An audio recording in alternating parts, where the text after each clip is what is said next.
Boa noite, queridos irmãos, graça e paz. É um prazer poder, desta forma, estar com os irmãos. Já estivemos duas vezes com os irmãos. Para quem não me conhece, eu sou o reverendo Denilson, missionário em Portugal. E fui convidado a compartilhar com os irmãos uma palavra de encorajamento, principalmente nesse ano que acabamos de iniciar. E eu gostaria de compartilhar o Salmo de número 62 com os irmãos. Eu vou fazer a leitura deste Salmo, o Salmo de número 62, que tem por título Exortação à Confiança. Diz assim: Somente em Deus, ó minha alma, espera silenciosa, dele vem a minha salvação. Só ele é a minha rocha e a minha salvação, e o meu alto refúgio, não serei muito abalado. Até quando acometereis vós a um homem, todos vós, para o derribardes, como se fosse uma parede pendida ou um muro prestes a cair? Só pensam em derrubá-lo da sua dignidade. Na mentira se comprazem, de boca bendizem, porém no interior maldizem. Somente em Deus, ó minha alma, espera silenciosa, porque dele vem a minha esperança. Só ele é a minha rocha e a minha salvação, e meu alto refúgio, não serei jamais abalado. De Deus dependem a minha salvação e a minha glória. Estão em Deus a minha forte rocha e o meu refúgio. Confiai nele, ó povo, em todo o tempo. Derramai perante ele o vosso coração. Deus é o nosso refúgio. Somente vaidade são os homens plebeus, falsidade os de fina estirpe, pesados em balança. Eles juntos são mais leves que a vaidade. Não confieis naquilo que extorquis, nem vos vanglorieis na rapina. Se as vossas riquezas prosperam, não ponhais nelas o coração. Uma vez falou Deus, duas vezes ouvi isto, que o poder pertence a Deus, e a ti, Senhor, pertence a graça, pois a cada um retribuis segundo as suas obras. Sabemos que os salmos foram escritos por alguns servos de Deus. Davi, o rei Davi, escreve este salmo. Temos salmos que foram escritos por Moisés, pelos filhos de Coré, Asaf, e os salmos, eles representam o sentimento mais profundo destes servos de Deus diante de várias situações. E alguns são poesias, outros foram até cantados, e os salmos têm uma mensagem de encorajamento para aqueles que leem as experiências, os relatos, a poesia escrita falando daquilo que essas pessoas viveram. Então, os salmos, eles nos tocam muito profundamente na nossa alma, e eles declaram o aprendizado dessas pessoas na sua vivência com Deus. E estamos no início de um novo ano. Tivemos um ano cercado de situações bastante difíceis, principalmente no que tange à pandemia, algo que talvez nós não esperávamos ver em nossa geração. Mas sabemos que essas experiências, ou esta experiência, tem marcado a vida de muitos de uma maneira mais profunda. Tivemos pessoas que perderam entes queridos, tivemos pessoas que perderam seus empregos, temos pessoas que estão passando pelas mais diversas dificuldades. E o que a palavra de Deus tem a nos dizer, o que a experiência desses servos de Deus tem a nos ensinar. E o Salmo 62 traz uma mensagem muito profunda à nossa alma. E este salmo foi escrito em um momento de pressão intensa na vida do servo de Deus, Davi. E este salmo revela sinais de crescimento da confiança e da clareza adquirida nas experiências vividas. e as lições que aprendeu sozinho e repetiu para si mesmo para guardá-las na memória. Então, o rei Davi, o servo de Deus, ele deixa para nós neste relato esta experiência intensa que ele viveu com Deus. Fala claramente sobre a confiança em Deus, contrastando a confiança que a pessoa pode ter em Deus com a falta da credibilidade humana. E este salmo também tem a urgência de uma oração que ainda aguarda uma resposta. Quantas orações fazemos a Deus? Quantos pedidos levamos a Deus? Às vezes recebemos de imediato essas respostas de Deus. Às vezes ainda temos que aguardar estas respostas. Às vezes essas respostas podem ser respostas positivas, às vezes também respostas negativas da parte de Deus. E deste salmo nós extraímos lições de experiência e ensinos úteis para o nosso benefício. Então, tudo aquilo que nós temos registrado nas Escrituras, também no livro dos Salmos, nos serve de ensinos úteis para o nosso benefício. E fica uma pergunta, ou fica algo para nós aprendermos. A confiança do justo se faz sentir na sua vida por algumas características peculiares. Quais são essas características peculiares que nós observamos neste salmo, que se fazem sentir na vida do justo, do servo de Deus? E eu gostaria de pensar, juntamente com os irmãos, em 3 destas características da vida do justo que o salmista, que o rei Davi, ele declara no Salmo de número 62. E a primeira característica é que o justo espera confiantemente no Senhor. Veja aí no verso 1. Ele diz: somente em Deus, ó minha alma, espera silenciosa, dele vem a minha salvação. E ele diz: só ele é a minha rocha e a minha salvação, no verso 2, e o meu alto refúgio, não serei muito abalado. Ele reconhece que situações podem lhe abalar, talvez nas suas emoções. Quando ele se refere ao final do verso 2, dizendo: não serei muito abalado. Então nos leva a refletir: qual de nós, ou quem de nós, não se deixa às vezes abalar por situações, por notícias que recebemos?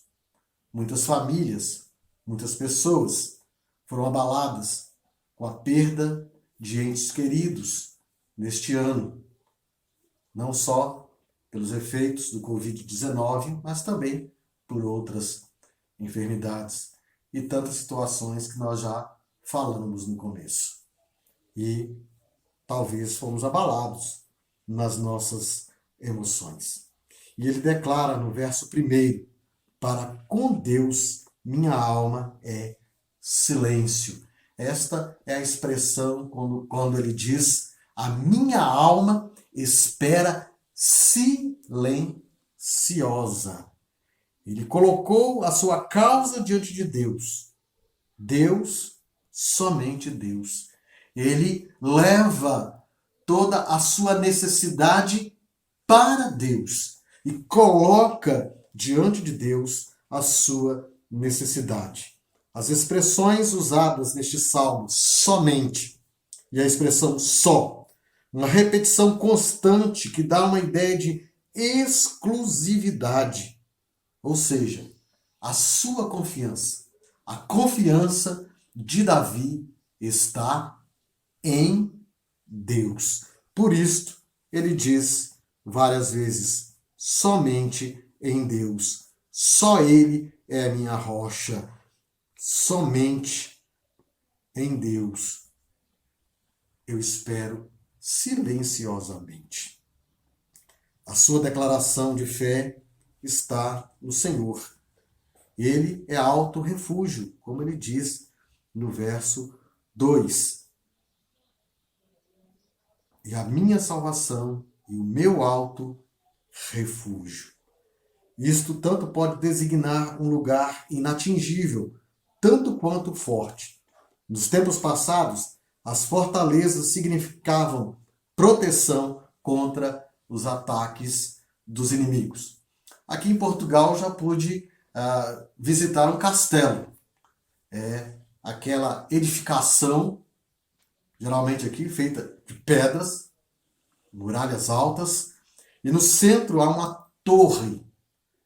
E quando nós visitamos, nós observamos que esta torre era o centro de proteção, de refúgio naquele castelo.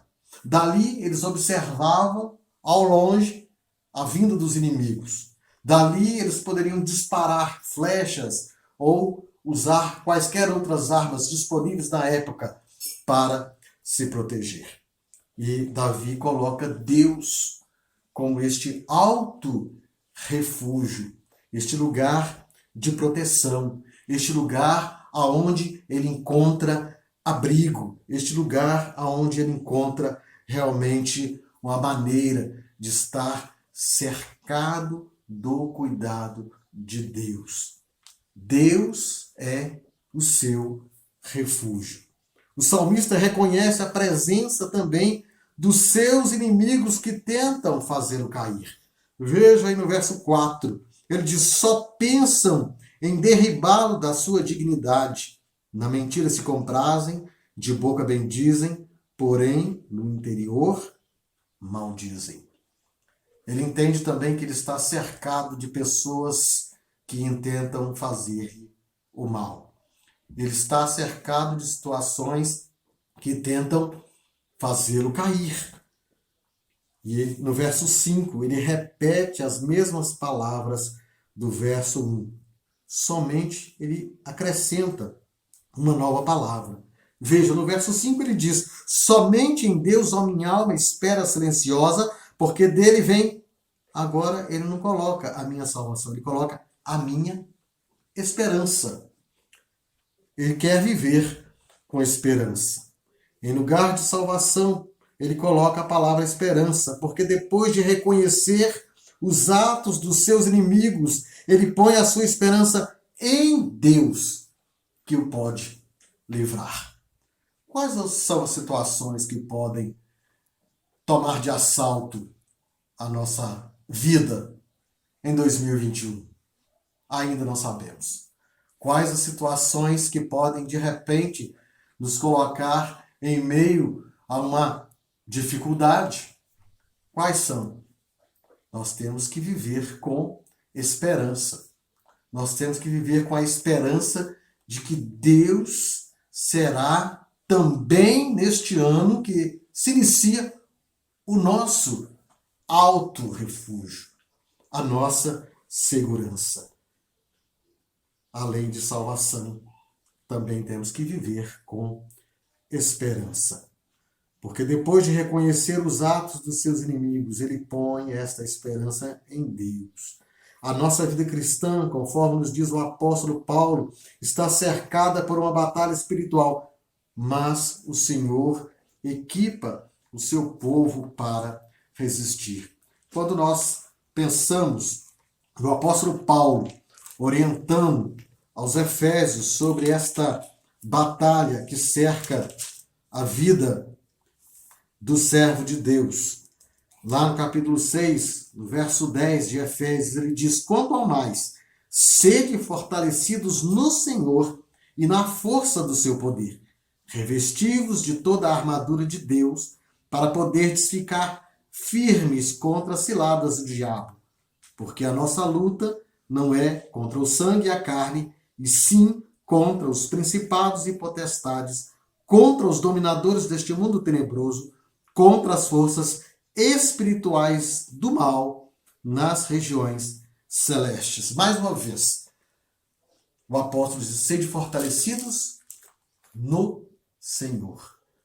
O salmista diz, o Senhor é alto refúgio. A nossa luta não é contra homens, mas contra principados e potestades. Precisamos estar fortalecidos no Senhor. Então, o justo espera confiantemente em Deus. Espera confiantemente somente em Deus. O segundo ensino que ele nos traz, ele diz que o justo proclama a verdade do Senhor. E no verso 8 agora, então se volta para aqueles que estão ao seu redor e desconfiai nele, ó povo, em todo o tempo. Derramai perante ele o vosso coração. Deus é o nosso refúgio. O justo não se intimida em dizer aos outros, provem deste Deus. Provar de Deus é conferir, é estar certo de que ele é Deus. E ele diz, então, vocês precisam conhecer este Deus. Esta é a característica do cristão verdadeiro. Ele deseja o melhor para o seu próximo e sabe que este melhor está no Senhor. Então, o melhor não está por vir. O melhor já veio. O melhor é o Senhor. E ele diz, então, confiai nele, ó povo, em todo tempo. Não há momento para vacilar. Não há momento para não confiarmos em Deus. Não há momento para nele ou para não esperarmos nele. Temos que esperar nele em todo o tempo, pois ele deseja isto para a vida das pessoas. Outra versão diz, em Deus está a minha salvação. E o apóstolo Paulo desejava também tanto a salvação de outros que dizia deixar-se gastar em prol da salvação deles. Eu ainda mais me deixarei gastar, lá em 2 Coríntios capítulo 12, verso 15, diz o apóstolo Paulo, em prol da salvação das vossas almas. Então, ele sabe que o melhor está em Deus. Por isso ele diz, derramai perante ele o vosso coração. Se encontra aqui aquela expressão da necessidade humana de extravasar os seus sentimentos, um derramar espontâneo diante de Deus.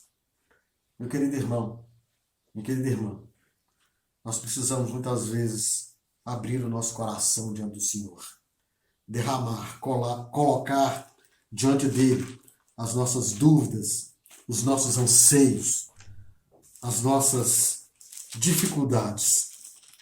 Em Filipenses, capítulo 4, verso 6, o apóstolo diz, não andeis ansiosos de coisa alguma.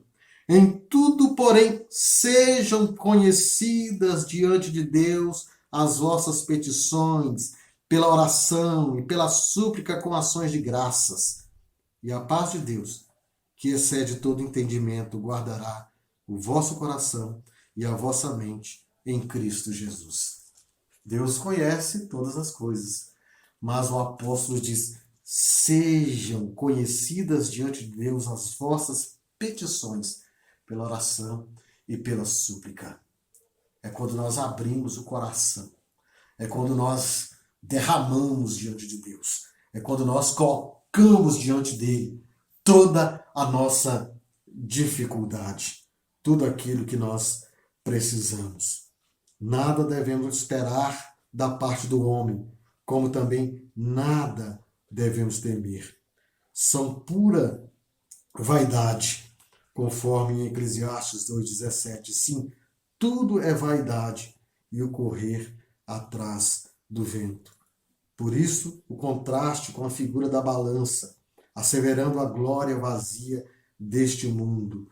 Veja que ele diz sobre os homens, somente vaidade são os homens plebeus, falsidade, os de fina estirpe, pesados em balança, eles juntos são mais leves do que a vaidade. Em quem nós vamos confiar? Em sistemas políticos? Em homens? Em bens materiais? Quanto aos homens, ele diz, eles são pura vaidade, pesados em balança. eles não são nada. O autor do livro de Eclesiastes diz assim: tudo é vaidade correr atrás do vento. Por isso o contraste com esta balança.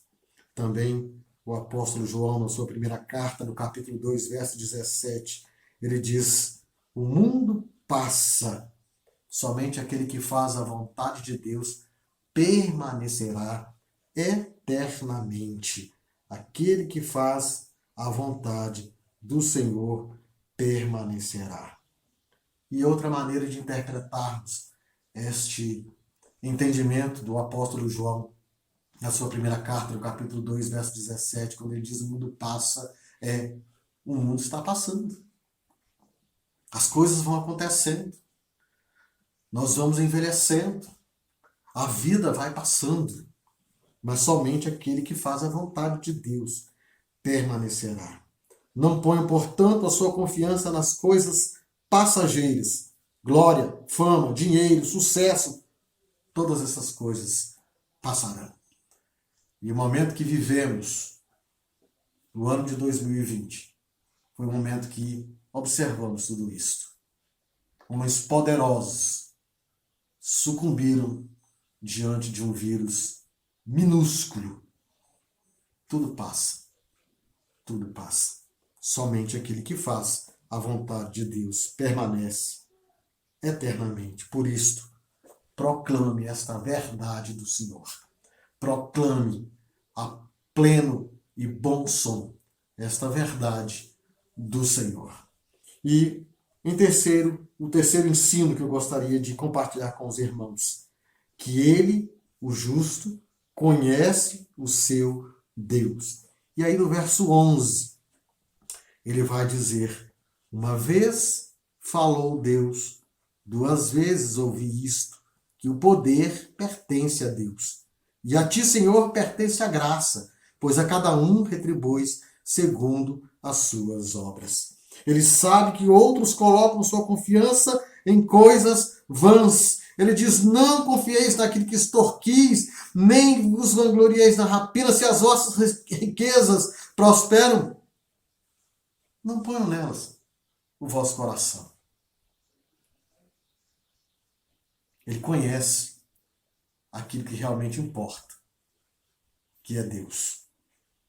A pessoa de Deus. Seu coração não está como de outros, posto em coisas passageiras, mas em Deus. Ele dá ouvidos ao Senhor, seu Deus. Jesus disse acerca daqueles que são as suas ovelhas: as ovelhas ouvem a voz do pastor. Ele as chama pelo nome. E elas lhe ouvem e lhe seguem. Então, a nossa confiança, ela está em Deus. E é interessante como ele diz aqui, ele diz: uma vez falou Deus, duas vezes ouvi isto. É um recurso didático para dizer que aprendeu mais do que uma vez. Ele aprendeu a confiar em Deus. Por isso ele diz: uma vez falou Deus, duas vezes ouvi. E o que ele repete logo a seguir? Ele diz que o poder pertence a Deus. Então ele aprendeu. Ele aprendeu a confiar neste Deus soberano. Ele aprendeu a confiar neste Deus e colocar somente nele a sua confiança. Daí o salmo é um salmo de confiança. Eu dou o título de um canto de confiança a este salmo. E este salmo declara esta confiança em Deus. Ele sabe que todo poder pertence a Deus. Ele sabe que o Senhor, seu Deus, que ao Senhor, seu Deus, pertence a graça. De outra feita, o salmista diz no Salmo 63, a tua graça é melhor do que a vida. A graça de Deus, o seu favor imerecido sobre nós, é suficiente para todas as coisas. É melhor do que a própria vida. Viver a vida sem a graça de Deus é viver uma vida desgraçada. Por isso ele diz, a tua graça, ela é melhor do que a vida. Aqui, nesta passagem, neste último versículo, a firmeza predomina.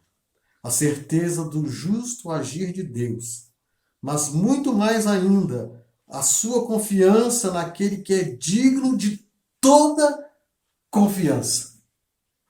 Somente Deus. A Ele, ou nele, devemos colocar toda a nossa confiança.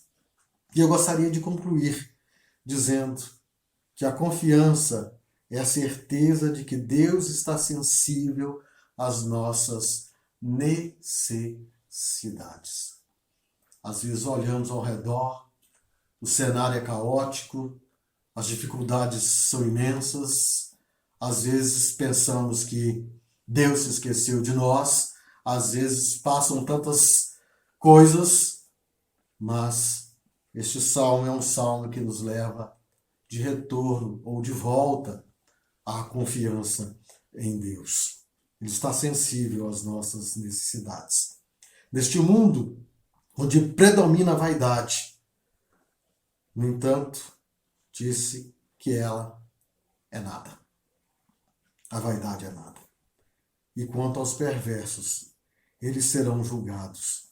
Veja no verso 12: e a ti, Senhor, pertence a graça, pois a cada um retribuis segundo as suas obras.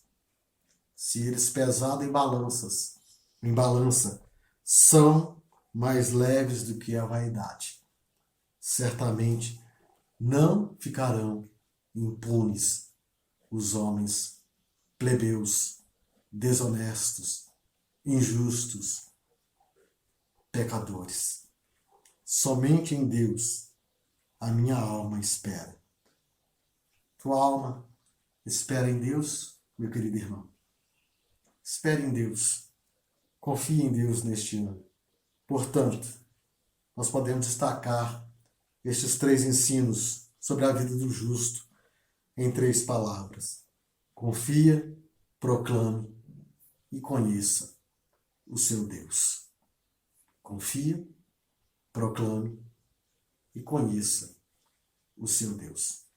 Que o Senhor possa abençoar a sua vida, que o Senhor possa te fortalecer, que o Senhor possa dar realmente um ano de 2021 repleto da presença dEle, da bênção dEle, que você cresça em confiança, que você cresça no conhecimento deste Deus e que você proclame isto aos outros. Eu gostaria de orar com você. Pai querido, nós colocamos diante do Senhor a vida dos teus servos, ó Deus. Não sabemos o que nos espera à frente. Às vezes olhamos para o ano que passou e pensamos como foi difícil, mas se aqui estamos no presente momento, é porque o Senhor nos guardou. Se aqui estamos no presente momento, que o Senhor esteve conosco todo o tempo. Se aqui estamos no presente momento, que o Senhor supriu as nossas necessidades. E nós oramos, ó Deus, para que a nossa confiança esteja somente no Senhor. Espera no Senhor, somente em Deus, ó minha alma, espera silenciosa, dele vem a minha salvação, nele, no Senhor, está a minha esperança. Que assim seja, que este ano possamos viver, ó Deus, conhecendo o Senhor mais de perto, proclamando a Deus que o Senhor é vivo e verdadeiro, que o Senhor age em nossa vida e o Senhor pode transformar a vida de muitos. Que assim seja, que o teu Santo Espírito nos conduza em graça, porque a tua graça, ela é melhor do que tudo, melhor inclusive do que a própria vida. Visita, ó Deus, os teus filhos, visita-nos, ó Deus, fortaleça-nos, em nome de Jesus que oramos. Amém. Eu gostaria de falar um pouco também sobre o nosso projeto Portugal, boas novas para os lusitanos, do qual a igreja da Praia da Costa é nossa parceira já por longo tempo. Estamos na cidade de Paços de Ferreira, uma cidade a 30 quilômetros da grande cidade do Porto. Temos aqui a nossa igreja e temos trabalhado aqui, temos irmãos portugueses na igreja, temos irmãos brasileiros que aqui frequentam também. Mas eu quero convocar você a orar por Portugal. Portugal é um país de 10 milhões de pessoas. O número de evangélicos dizem ser em torno de 3%. Eu creio que é menor ainda. As igrejas são poucas. Nos últimos anos, algumas igrejas têm fechado as suas portas. Há uma dificuldade muito grande de se levar o povo português ao conhecimento da palavra de Deus. É um povo receptivo, fomos bem recebidos aqui, mas é um país, assim como muitos na Europa, atingido pelo secularismo. Ou seja, as pessoas vivem as suas vidas sem se importar muito com aspectos religiosos. A vida para eles é o materialismo, aquilo que podem conseguir nesse instante, é uma segurança em coisas materiais e em si próprio. E é necessário que oremos para que o Espírito de Deus abra o coração do povo português para desejar um relacionamento íntimo com o Senhor. Para você ter uma ideia, aqui na nossa cidade, disse ter em torno de 47 mil habitantes a 50 mil habitantes. No centro aqui da cidade, a nossa igreja é a única igreja evangélica na cidade. Eu tenho conhecimento de outra, em uma freguesia próxima, que é um bairro, que é uma igreja pentecostal. E nas nossas tentativas de abordar as pessoas, vemos que elas se afastam quando tocamos no assunto de religião. A tradição é algo muito forte na vida do povo português. E eles vivem nesta religiosidade de tradições, crendo que, como portugueses, eles se identificam com a tradição religiosa católica, apostólica, romana, e assim não há uma curiosidade também por se aproximar da igreja evangélica. Isto não é incentivado, isto não é algo que nós notamos na cultura portuguesa. E nós estamos aqui trabalhando com a ICPP, que é a Igreja Cristã Presbiteriana de Portugal. Temos 5 igrejas em Lisboa e agora 4 igrejas aqui no norte. No Porto, um ponto de pregação em Braga, Montalegre, e a nossa igreja aqui em Paços de Ferreira. Então, esses são os pedidos que eu gostaria de deixar para você, para que ore por Portugal. Para que Deus abra o coração do povo português ao Evangelho de Cristo Jesus. Pelo crescimento da igreja em Portugal. Nos últimos anos houve um decréscimo do número de igrejas evangélicas em Portugal. E pelos obreiros em Portugal. Tem sido muito difícil estar em Portugal, principalmente com esse tempo de pandemia, onde houve uma crise cambial muito grande. Isso trouxe uma dificuldade muito grande para o trabalho missionário, com a alta aí do euro. Mas estamos aqui pela graça de Deus e clamamos a você que esteja orando por nós neste sentido também, pela vida dos missionários aqui em Portugal. Então, uma pequena palavra, um incentivo para que você ore pelo nosso projeto Portugal, Boas Novas para os lusitanos. Que o Senhor os abençoe. Amém.